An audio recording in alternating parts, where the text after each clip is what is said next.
S Mahantesh ಅವರೇ, ಎಲ್ಲೋ ಒಂದು ಕಡೆ ಈ ಕರ್ನಾಟಕದ ವಿಚಾರದಲ್ಲಿ ತಮಿಳುನಾಡು ಸಿಎಂಗೆ ಏನು ಕೆಲಸ ಇತ್ತು, ಇದ್ರಲ್ಲಿ ಅವ್ರು ಇಂಟರ್ಫಿಯರ್ ಆಗೋ ಅವಶ್ಯಕತೆ ಏನಿತ್ತು ಅಂತ ಅನಿಸ್ತಾ ಇದೆ. ನೀವೇ ಅವ್ರ ಜೊತೆ ಮೈತ್ರಿಲಿದ್ದೀರಿ ಅಲ್ಲಿ.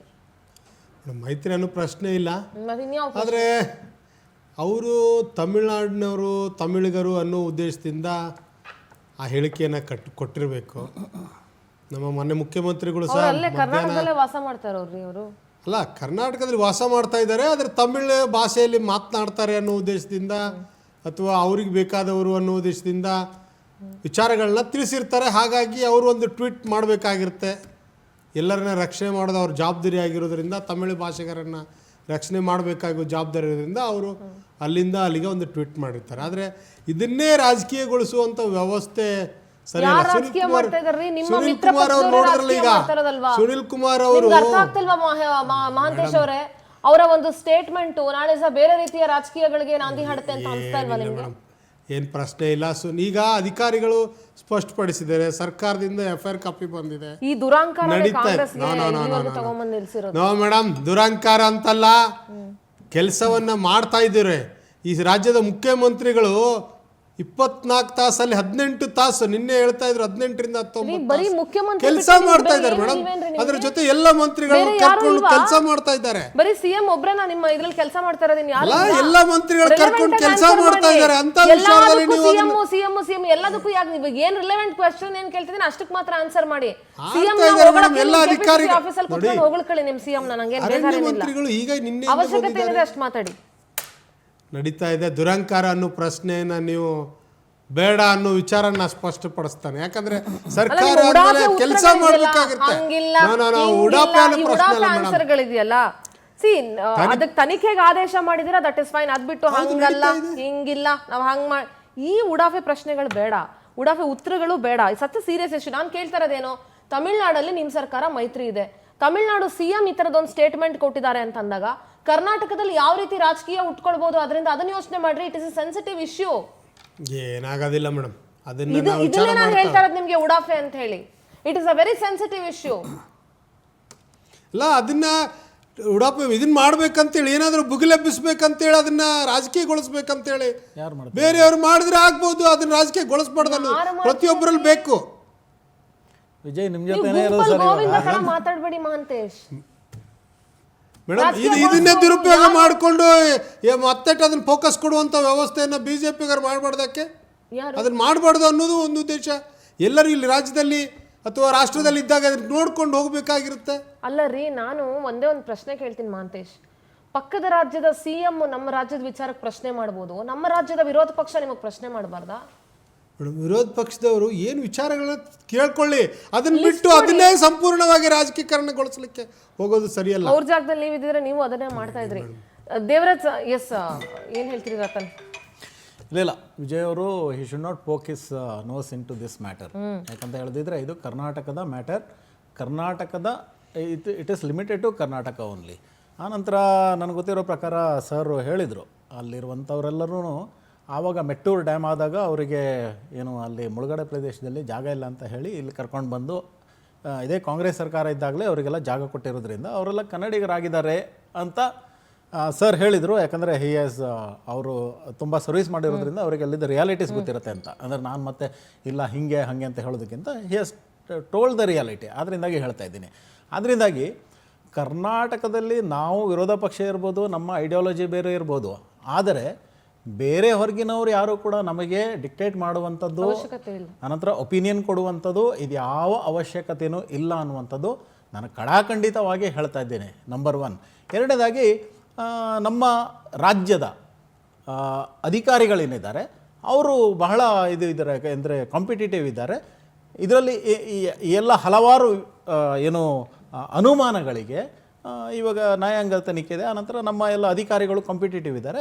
ಅವರು ಅದಕ್ಕೆ ಬೇಕಾದಂಥ ಒಂದು ಉತ್ತರವನ್ನು, ಅನುಮಾನಗಳಿಗೆಲ್ಲ ಉತ್ತರ ಕೊಟ್ಟು ಅದನ್ನು ತೆರೆ ಎಳೆಯುವಂಥ ಕೆಲಸಕ್ಕೆ they are competitive enough to do it. ಅದರಿಂದಾಗಿ ಬಾಹ್ಯ ಏನಂತಾರೆ ಅದನ್ನು, ಬಾಹ್ಯ ಯಾವುದೇ ಒಂದು ಪೋಕಿಂಗ್ ಇಂಟು ನೋಸ್ ಅಂತ ಹೇಳ್ತಾರಲ್ಲ, ಅವರು ಮೂಗು ತೂರಿಸುವಂಥ ಅವಶ್ಯಕತೆ ಯಾರು ಮಾಡಬೇಕಂತ ಅವಶ್ಯಕತೆ ಇಲ್ಲ ಅಂತ ಹೇಳಿ. ದೇವರಾಜ್ ಸರ್, ನಮಗೊಂದು ಸ್ವಲ್ಪ ಎಕ್ಸ್ಪ್ಲೇನ್ ಮಾಡಿ. It is very interesting subject. Actually ಬಹಳ ಜನ ಈ ವನ್ಯಜೀವಿ ಸಂರಕ್ಷಣೆ ವಿಚಾರಗಳಾಗಿ ಏನೋ ತಿಳ್ಕೊಂಡೇ ಇರಲ್ಲ. ನಾವು ಸಫಾರಿಗೆ ಹೋಗ್ತೀವಿ, ಇನ್ನೊಂದಕ್ಕೆ ಹೋಗ್ತೀವಿ, ಅಲ್ಲೆಲ್ಲೋ ಹಂಟಿಂಗ್ ಆಯ್ತು ಅಂದ್ರೆ ಅದನ್ನ ನಿಂತ್ಕೊಂಡು ನೋಡ್ತೀವಿ, ಖುಷಿ ಪಡ್ತೀವಿ, ಬರ್ತೀವಿ. ಆದ್ರೆ ಕಾಡಂಚಿನ ಗ್ರಾಮಗಳ ಜೊತೆ ಅರಣ್ಯ ಇಲಾಖೆ ಸಿಬ್ಬಂದಿಗೂ ಎಷ್ಟು ಮಟ್ಟಕ್ಕೆ ಕಷ್ಟ ಇರುತ್ತೆ, ಬೇಟೆಗಾರರ ವಿಚಾರದಲ್ಲಿ ಅರಣ್ಯ ಇಲಾಖೆ ಸಿಬ್ಬಂದಿಗೆ ಎಷ್ಟು ಕಷ್ಟ ಇರುತ್ತೆ, ನೈಟ್ ಪೆಟ್ರೋಲಿಂಗ್ ಎಸ್ಪೆಷಲಿ ಎಷ್ಟು ಡಿಫಿಕಲ್ಟ್ ಇರುತ್ತೆ, ಇದ್ರ ಬಗ್ಗೆ ಸ್ವಲ್ಪ ಎಕ್ಸ್ಪ್ಲೇನ್ ಮಾಡ್ತೀರಾ? What is the procedure? ಆ ನೈಟ್ ಪೆಟ್ರೋಲಿಂಗ್ ಅನ್ನೋದು ಯಾವ ಥರ ಆಗುತ್ತೆ? ಒಬ್ಬೊಬ್ರದ್ದು ನಾವು ಏನು ಹೇಳ್ತೀವಿ, ಇಂತಿಷ್ಟು ನಿರ್ದಿಷ್ಟವಾದಂಥ ಪ್ರದೇಶ ಇರುತ್ತೆ ಅಂತ ಹೇಳಿ, ಟೆರಿಟರಿ ಇರುತ್ತೆ ಅಂತ ಹೇಳಿ, ಆ ವಿಚಾರವಾಗಿ ಏನು ಹೇಳ್ತೀರಿ sir? It is such an interesting topic ಅಂತ ಅಂದ್ಕೊಳ್ತೀನಿ. ಅರಣ್ಯ ಇಲಾಖೆನಲ್ಲಿ ಬೀಟ್ ಗಾರ್ಡ್ ಅಂತ ಇರ್ತಾರೆ, ಅವ್ರಿಗೊಂದು ಬೀಟ್ ಅಂತ ಇರ್ತದೆ. ಒಂದು 2, 3, 4, 5 ಸಾವಿರ ಹೆಕ್ಟೇರ್ ಇರುವಂತದ್ದು. ಅದ್ರ ಮೇಲೆ ವನಪಾಲಕರು ಇರ್ತಾರೆ, ಈಗ ಡೆಪ್ಟಿ RF ಅಂತ ಹೇಳ್ತಾರೆ, ಅವ್ರಿಗೆ ಒಂದು 10,000, 15,000 ಹೆಕ್ಟೇರ್ ಇರುವಂತದ್ದು. ಒಬ್ಬ ರೇಂಜ್ ಆಫೀಸರ್ ಬಂದ್ರೆ ಒಂದು 20,000, 25,000 ಹೆಕ್ಟೇರ್ ಇರುವಂತದ್ದು. ಆ ತರ ರೇಂಜ್ಗಳು ಇರ್ತವೆ ಆ ಟೆರಿಟರಿ. ಅದರೊಳಗಡೆ ಅವರಿಗೆ ಒಬ್ಬ ಗಾರ್ಡ್ಗೆ ಒಂದು 5-6 ಜನ ಸಿಬ್ಬಂದಿ ಮಾತ್ರ ಕೊಟ್ಟಿರ್ತಾರೆ. ಅದಲ್ಲದೆ 1-2 ಕ್ಯಾಂಪ್ಗಳಿರ್ತದೆ, ನೈಟ್ ಪೆಟ್ರೋಲಿಂಗ್ ಕ್ಯಾಂಪ್. ಇದು ದಿನನಿತ್ಯದ ಹಗಲು ಒಂದು ಪೆಟ್ರೋಲಿಂಗ್ ಮಾಡೋದು ಒಂದು ಟೀಮ್ ಆದ್ರೆ, ರಾತ್ರಿ ದಿನ ಬಿಟ್ಟು ಅಥವಾ ಪ್ರತಿದಿನ ಸಮಸ್ಯೆ ಇದ್ದಾಗೆ, ಇನ್ಫಾರ್ಮೇಶನ್ ಇದ್ದಾಗೆ ಸಿಬ್ಬಂದಿಗಳು ನೈಟು ಅವರ ಟೆರಿಟರಿನಲ್ಲಿ ಗಸ್ತು ಮಾಡೋದು ಸರ್ವೇ ಸಾಮಾನ್ಯ. ಯಾವಾಗ್ಲೂ ಹೋಗ್ತಾರೆ, ಹೋಗ್ಲೇಬೇಕು. ಯಾಕೆಂದ್ರೆ ಕಳ್ಳಬೇಟೆ ಇರ್ಬೋದು, ಅಲ್ಲಿ ಮೀನ್ ಬೇಟೆ ಇರ್ಬೋದು, ಮರ ಬೇಟೆ ಇರ್ಬೋದು, ಮರದ ಕಳ್ತನ ಇರ್ಬೋದು, ಈ ತರ ಎಲ್ಲ ಸಮಸ್ಯೆಗಳಿರ್ತವೆ. ಬೆಂಕಿ ಹಾಕೋರು ಇರ್ತವೆ. ಈ ತರ ಸಮಸ್ಯೆಗಳನ್ನ ಅದನ್ನ ಪ್ರಿವೆಂಟ್ ಮಾಡ್ಬೇಕಾದದ್ದು ಗಾರ್ಡು, ಫಾರೆಸ್ಟ್ಗಳ ವನಪಾಲಕರ ಅವರ ಕರ್ತವ್ಯ. ಅದು ಫಂಡಮೆಂಟಲ್ ಕರ್ತವ್ಯ. ಅಂತ ಸಮಯದಲ್ಲಿ ಇವರು ಈ ಮರಗಾಡ್ರು ಇರ್ಬೋದು, ಶಿಕಾರಿಗೆ ಬಂದವರು ಇರ್ಬೋದು, ಆನೆ ಕೊಂಬೋಡಿಯವರು ಇರ್ಬೋದು, ಶ್ರೀಗಂಧ ಕಳ್ತನ ಮಾಡೋರು ಇರ್ಬೋದು, ಅವ್ರು ಬರ್ತಾರೆ. ನಾವು ಹೇಗೆ ಹೋಗ್ಬೇಕಂದ್ರೆ ಅದೊಂಥರ ಒಂದು ಕಲೆ. ನಾವು ಟಾರ್ಚ್ ಹಾಕೊಳ್ದೆ ಹೋಗ್ಬೇಕು. ಆನೆ ಇರಲಿ, ಯಾವುದೇ ಪ್ರಾಣಿ ಇರಲಿ, ನಾವು ಎಷ್ಟು ಮಟ್ಟಿಗೆ ಎದುರಿ ಹೋಗ್ಬೇಕು ಅಂದ್ರೆ ನಾವು ಟಾರ್ಚ್ ಹಾಕಿದ್ರೆ ಆ ಕಡೆಯಿಂದ ನಮಗೆ ಗುಂಡು ಹೊಡೆದು ಬಿಡ್ತಾರೆ. ಇದು ಒಂಥರ ಭಾಳ ಅಂದ್ರೆ ಭಾಳ ಕಷ್ಟಕರವಾದ ಒಂದು ಪೆಟ್ರೋಲಿಂಗ್. ಅದು ಬೇರೆಯವರಿಗೆ ತಮಾಷೆ. ಕಾಡು ಅಂದ್ರೆ ಮೋಜು ಮಾಡೋ ಜಾಗ ಅಂತ ಕೆಲವರು ಸಿಕ್ಕಿಂದ ಹೋದವ್ರಿಗೆ ಮೋಜು ಮಾಡಿ ಬರ್ಬೋದು. ಅಲ್ಲಿರೋ ಸಿಬ್ಬಂದಿಗೆ ನಿಜವಾದ ಒಂದು ಟಫ್. ಈಗ ಮಿಲಿಟ್ರಿ ಆದ್ರೆ ಎದುರುಗಡೆ ಬಂದವನ್ ಸತ್ರು ಅಂತ ಹೊಡೆದಾಕ್ಬಿಡ್ಬೋದು. ಅದು ಯಾವುದೇ ಮುಲಾಜಿಲ್ದೆ. ಇಲ್ಲ, ಆಗಲ್ಲ. ಯಾತಕ್ಕೆ ಬಂದಿದಾರೋ, ಯಾರು ನಮ್ಮ ಟ್ರೈಬ್ ಇರ್ಬೋದಾ, ನಮ್ಮ ಸಿಬ್ಬಂದಿನೇ ಇರ್ಬೋದಾ, ಬೇರೆ ಪಕ್ಕದ ಸಿಬ್ಬಂದಿ ಇರ್ಬೋದಾ, ಈ ಥರ ಎಲ್ಲ ಅನುಮಾನಗಳಿರ್ತದೆ. ನಾವು ಏಕಾಏಕಿ ಮಾಡ್ಲಿಕ್ಕೆ ಬರೋದೇ ಇಲ್ಲ. ನಾವು ಬಹಳಷ್ಟು ಎಚ್ಚರಿಕೆ ನೋಡಿ 1-10 ಸಾರಿ ಯೋಚನೆ ಮಾಡೇ ಫೈರ್ ಮಾಡಬೇಕು. ಅಥವಾ ಅವ್ರ ಕಡೆಯಿಂದ ಬಂದರೆ ನಾವು ರಿಟಾಲಿಯೇಟ್ ಮಾಡಲೇಬೇಕು, ಇಲ್ದರೆ ನಮ್ಮ ಪ್ರಾಣ ಹೋಗ್ತದೆ. ಈ ಥರ ಅಂಥ ಸಮಯದಲ್ಲಿ ಈಗ 10-20 ಬೇಟೆಗಾರರು ಬಂದಿದ್ರೆ ನಮಗೆ ಕಾಣೋರೆ 4-5 ಸಾರಿ ನಮಗೆ ಅವ್ರ ಕಣ್ಣಿಗೆ ಕಾಣೋದು. ಅಂಥ ಸಮಯದಲ್ಲಿ ನಾವು ಫೈರ್ ಮಾಡುವಂಥದ್ದು 150ರಲ್ಲಿ ಒಂದಿರ್ಬೋದು. 50 ಸಾರಿ ಪೋಚಿಂಗ್ ಆಗಿರ್ತದೆ. ನಾವು ಒಂದು ಕೇಸಲ್ಲಿ ಹಿಂಗೆ ಆಗ್ತದೆ. ಇದು ಯಾವತ್ತೋ 1 ವರ್ಷಕ್ಕೋ 2 ವರ್ಷಕ್ಕೋ 3 ವರ್ಷಕ್ಕೋ ಇಲಾಖೆಯಲ್ಲಿ ಹಿಂಗೆ ನಿಲ್ತದೆ. ನಮ್ಗೊಂದು ದೊಡ್ಡ ಮಾತಾಡ್ತೀನಿ ದೇವರಾಜ್ ಸರ್, ಮಾತಾಡ್ತೀನಿ ಸರ್. ಬಾಲಚಂದ್ರ ಸರ್, ನನಗೆ ಒಂದಕ್ಕೆ ಕ್ಲಾರಿಟಿ ಕೊಡಿ. ಇಂಥ ವಿಚಾರಗಳನ್ನ ರಾಜಕೀಯ ಸ್ವಾರ್ಥಕ್ಕೋಸ್ಕರ ಬಳಸ್ಕೊಳ್ಳುವಂಥದ್ದು ಅಥವಾ ರಾಜಕೀಯಗೊಳಿಸೋದು, ನೀವು ಬೀಯಿಂಗ್ ಎನ್ ರಿಟೈರ್ಡ್ ಆಫೀಸರ್, ಬಹಳಷ್ಟು ವರ್ಷ ನೀವು ಫಾರೆಸ್ಟ್ ಡಿಪಾರ್ಟ್ಮೆಂಟಲ್ಲಿ ಸರ್ವ್ ಮಾಡಿರೋದ್ರಿಂದ ಈ ರೀತಿಯಾದಂಥ ಪ್ಯಾಟ್ರೋಲಿಂಗ್ ಮಾಡುವಂಥ ಸಂದರ್ಭದಲ್ಲಿ ನಾವೀಗ ರೈತರ ಬಗ್ಗೆ ಮಾತಾಡ್ತೀವಿ ಅಥವಾ ಬೇಟೆಗಾರರ ಬಗ್ಗೆ ಮಾತಾಡ್ತಾ ಇದ್ದೀವಿ. ಅಟ್ ದ ಸೇಮ್ ಟೈಮ್ ನಮ್ಮ ಸಿಬ್ಬಂದಿ ಬಗ್ಗೆನೂ ನಾವು ಮಾತಾಡಬೇಕಾಗತ್ತೆ, ನಮ್ಮ ಇಲಾಖಾ ಸಿಬ್ಬಂದಿಗಳ ಬಗ್ಗೆನೂ ಕೂಡ. ಅರಣ್ಯ ಇಲಾಖೆಯ ಸಿಬ್ಬಂದಿಗಳು ಒಳ ಹೋಗುವಂಥ ಮೋಸ್ಟ್ ಡಿಫಿಕಲ್ಟ್ ಟಾಸ್ಕ್ಗಳು ಏನೇನೋ, ಅವ್ರಿಗೆ ಏನೆಲ್ಲ ಒಂದು ಇನ್ಸ್ಟ್ರಕ್ಷನ್ಸ್ ಇರುತ್ತೆ ಮತ್ತು ಅವರ ಲೈಫ್ ಕೂಡ ಎಷ್ಟು ರಿಸ್ಕ್ ಅಲ್ಲಿ ಇರುತ್ತೆ ಸರ್ ಈ ಸಂದರ್ಭದಲ್ಲಿ? ನೋಡಮ್ಮ, ಜೀವ ಎಲ್ಲಾರ್ದು ಒಂದೇನೆ. ಅರಣ್ಯ ಇಲಾಖೆಯವರಾಗ್ಬೋದು ಅಥವಾ ಸಾರ್ವಜನಿಕರಾಗ್ಬೋದು, ಜೀವ ಒಂದೇನೆ. ಒಬ್ಬ ಸಾರ್ವಜನಿಕನೇ ಇಲ್ಲಿ ಆ ಒಂದು ಹುದ್ದೆನ ನಿರ್ವಹಿಸ್ತಾ ಇರ್ತಾನೆ. ಅರಣ್ಯ ಅಧಿಕಾರಿ ಆಗಿನೋ ಅಥವಾ ವಾಚರ್ ಆಗಿನೋ ಅಥವಾ ಗಾರ್ಡ್ ಆಗಿನೋ ಫಾರೆಸ್ಟರ್ ಆಗಿನೋ. ಸೊ ಜೀವ, ಇವರು ನಮ್ಮ ದೇವರಾಜ್ ಅವರು ಹೇಳಿದ್ರು ಸ್ಪಷ್ಟವಾಗಿ, ಎಲ್ಲಾರ್ದು ಒಂದೇ. ಇವರು ಬಹಳ ಇತಿಮಿತಿನಲ್ಲಿ ಕೆಲಸ ಮಾಡ್ತಾ ಇರ್ತಾರೆ.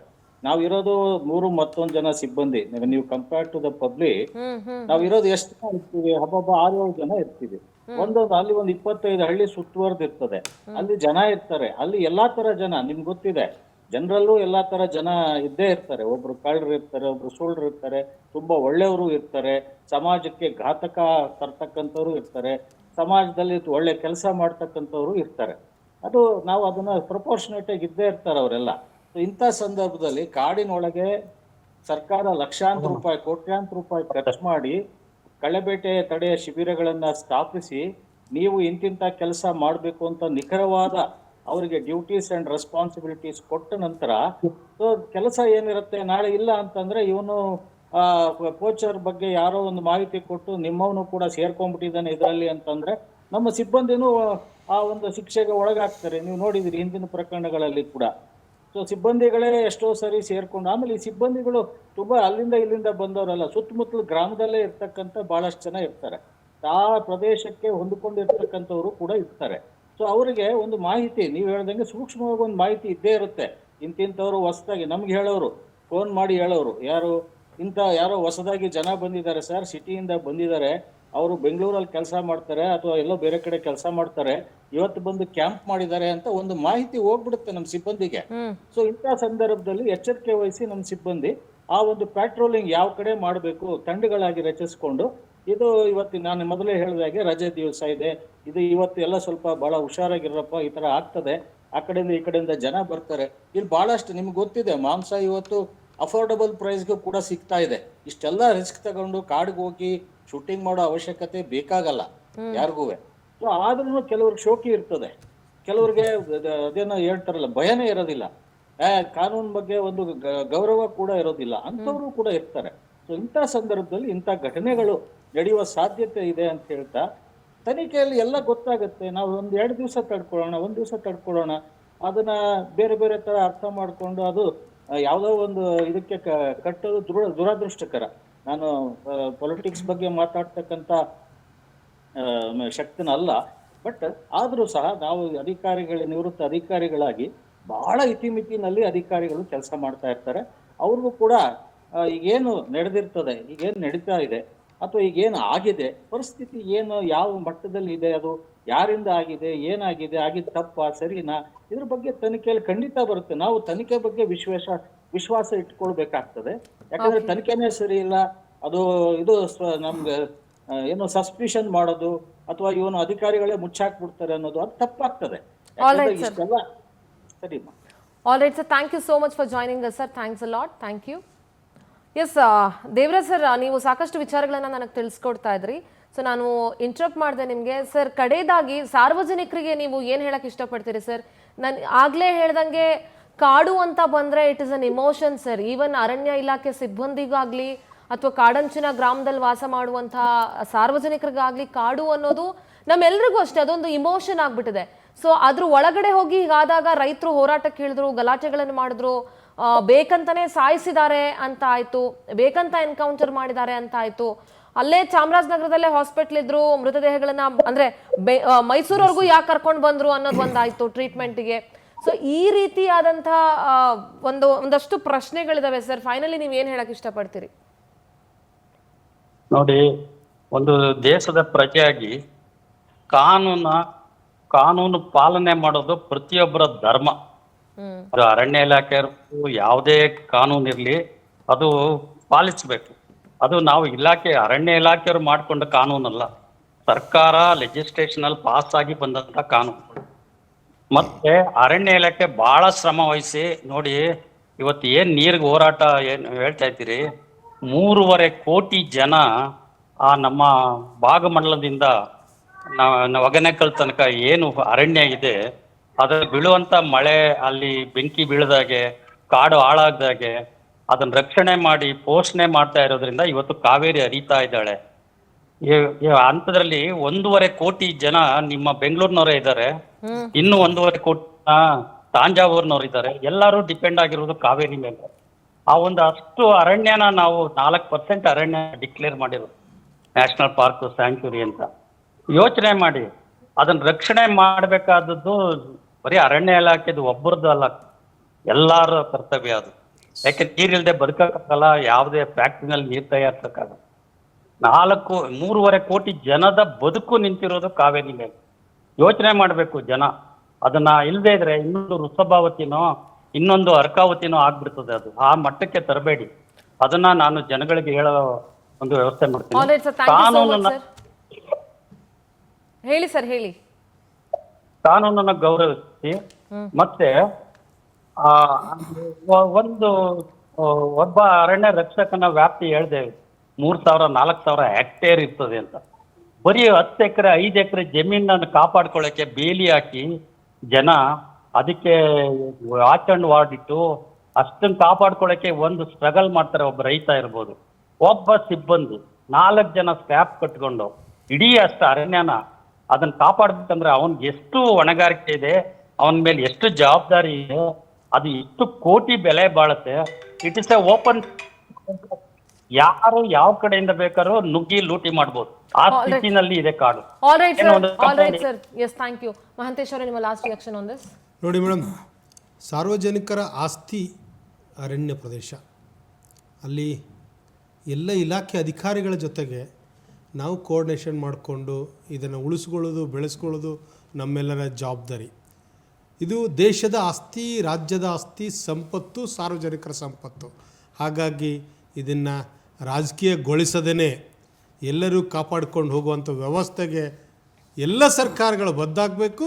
ಇದು ಪ್ರತಿಯೊಬ್ಬ ಪ್ರಜೆಯೂ ಅರ್ಥ ಮಾಡ್ಕೊಳ್ಬೇಕನ್ನೋ All right. ವಿಚಾರವನ್ನು ಲಾಸ್ಟ್ ರಿಯಾಕ್ಷನ್ ಆನ್ ದಿಸ್. ಇಲ್ಲ, ನಮಗೂ ಕೂಡ ಅರಣ್ಯ ಇಲಾಖೆ ಮೇಲೆ ಬಹುವಾದ ಗೌರವ ಇದೆ. ಆನಂತರ ಅವ್ರು ಯಾರು ಕೆಲಸ ಮಾಡ್ತಿದ್ದಾರೆ ಅವರಿಂದಾಗಿಯೇ ಅರಣ್ಯ ಇಷ್ಟೊಂದು ಉಳಿದಿದೆ, ಅದರಿಂದಾಗಲೇ ಮಳೆ ಬೆಳೆ ಬರ್ತಾ ಇದೆ. ಅದರಲ್ಲಿ ದೂಸರ ಮಾತೇ ಇಲ್ಲ. ಆದರೆ ಈ ಒಂದು ವಿಷಯದಲ್ಲಿ ನಾವು ಯಾರನ್ನು ದೋಷಿ ಅಂತ ಏನೂ ಹೇಳ್ತಾ ಇಲ್ಲ. ಬಟ್ ಹಲವಾರು ಅನುಮಾನಗಳು, ಪ್ರಶ್ನೆಗಳು ಬೇರೆ ಬೇರೆ ಸರ್ಕಲಿಂದ ಬಂದಿರೋದ್ರಿಂದ ಅದಕ್ಕೆ ಉತ್ತರ ಒಂದು ಜವಾಬ್ದಾರಿಯುತ ವಿರೋಧ ಪಕ್ಷವಾಗಿ ನಾವು ಕೇಳ್ತಾ ಇದ್ದೀವಿ. ಆದರೆ ನಾವು ಯಾರನ್ನು ದೋಷಿ ಅಂತ ಹೇಳುವಂಥ ಕೆಲಸವನ್ನು ಎಲ್ಲೂ ಮಾಡ್ತಾ ಇಲ್ಲ.